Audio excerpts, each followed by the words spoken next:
உள்ளூர் செய்திகளை உலகளவில் தெரிந்து கொள்ள எங்களோடு இணைந்திருங்கள். மாய் வெளிச்சம் TV.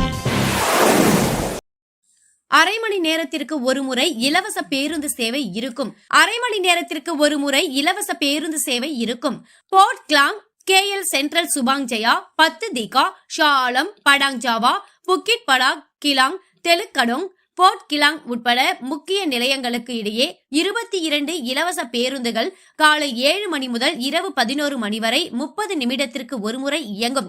Board கிளாங் KL central வழிக்கான KTM கோமுட்டர் அட்டவணை ஜனவரி 20 முதல் மாற்றம் காணும்.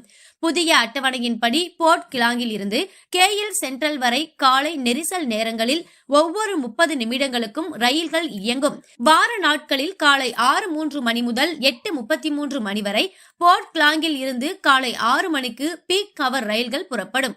வார இறுதி நாட்கள், பொது விடுமுறை நாட்களில் ரயில்கள் சிறிது தாமதமாக தொடங்கும். காலை 6:33 மணி முதல் 9:03 மணி வரை இயக்கப்படும். வார நாட்கள், வார இறுதி நாட்கள், பொது விடுமுறை நாட்களில் நேர அட்டவணை மாறும். புக்கிட் படாக், தெலுக்கடோங் நிலையங்களுக்கு குறைவான பயணிகளின் காரணமாக வேன் சேவைகள் வழங்கப்படும். KTM அப்துல்லா ஹுக்கும் நிலையத்திற்கும் சுபாங் ஜெயாவிற்கும் இடையில் பயணிக்கும் பயணிகள் ஏற்கனவே இருக்கும் பேருந்து சேவைகளில் மாற்றம் இல்லை என்று போக்குவரத்து அமைச்சர் அந்தோனி லோக் கூறினார். Facebook, Twitter, TikTok, இன்ஸ்டாவில் இணைய மறவாதீர்கள். My news, my media, my வெளிச்சம் டிவி.